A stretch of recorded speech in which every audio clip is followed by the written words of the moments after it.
Hi hello అందరూ ఎలా ఉన్నారు? ముందుగా అందరికీ ధన్యవాదాలు.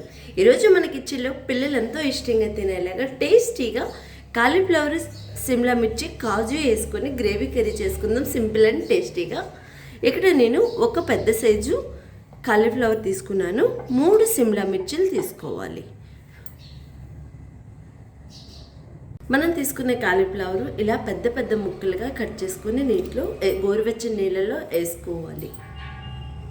మనం స్టవ్ పైన బాండీ పెట్టుకున్నాం. బాండీ కాస్తంత వీటెక్కాక 2.5 స్పూన్ వరకు నూనె అయితే పోసుకోవాలి.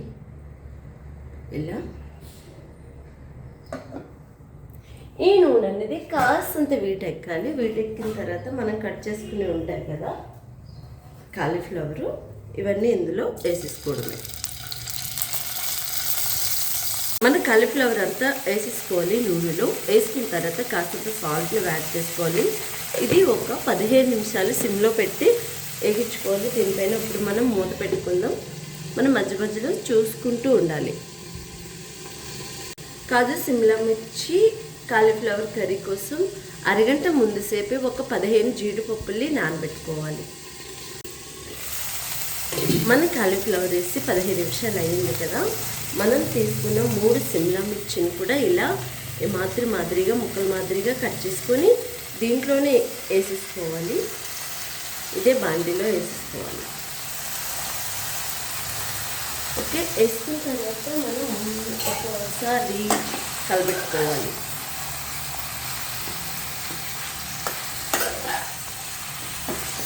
ఇలా కలబెట్టుకున్న తర్వాత దీన్ని ఒక 15 నిమిషాలు మంచిగా ఈ కాలీఫ్లవర్, సిమ్లా మిర్చి హాఫ్ బాయిల్ అయ్యేదాకా మనం వేగించుకోవాలి. గ్యాస్ మిడిల్లో పెట్టుకోండి. పెద్ద సైజు ఉల్లిపాయలు 2 తీసుకొని సన్నగా పొడిగా కట్ చేసుకున్నాను. 6 పచ్చిమిరపకాయలు ఇలా సీల్చి పెట్టుకోవాలి. 3 టమోటాలు తీసుకొని దీన్ని కచ్చబిచ్చగా మిక్సీ పట్టుకోవాలి. మనం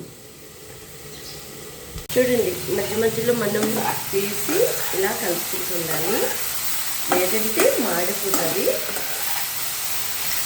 ఇంతే, మళ్ళీ మూత పెట్టేసుకుందాం.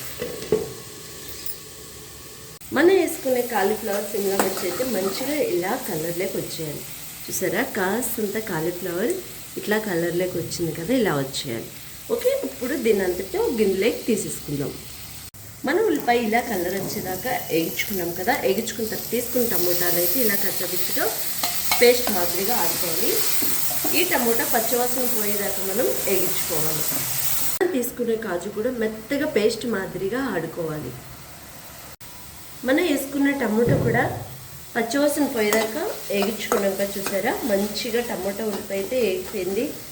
మనం తీసుకునే కాజు పేస్టు, ఏ టమోటాలు అయితే మిక్సీ చేసుకున్నామో అదే మిక్సీ గిన్నెలో కాజు వేసినంత కాసంత కలర్గా ఉందంతే.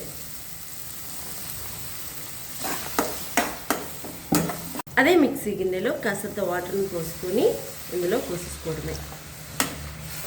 నో మసాలాలు టేస్ట్ చాలా చాలా మంచిది. పిల్లలు కూడా చాలా ఇష్టంగా తింటారు. ఆరోగ్యానికి కూడా చాలా చాలా మంచిది. ఇందులోనే ఉప్పు, కారం, పసుపు కూడా వేసేసుకుందాం.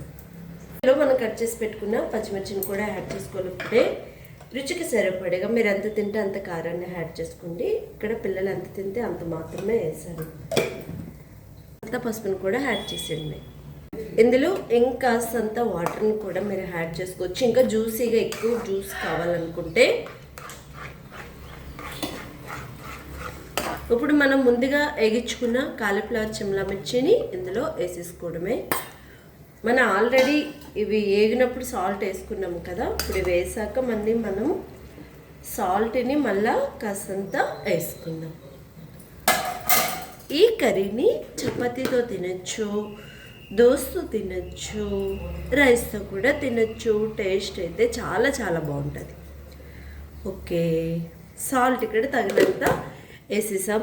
దీన్ని మనం సిమ్లో పెట్టుకొని 15 నిమిషాలు, జస్ట్ సిమ్లో 15 నిమిషాలు ఉడికించుకుంటే సరిపోతుంది. కానీ మధ్య మధ్యలో ఒకసారి కళ్ళు తీసుకుంటూ ఉండాలి, ఎందుకంటే కాజు పేస్టు అడుగు పట్టే అవకాశం ఉంటుంది ఎక్కువ శాతం. ఓకే,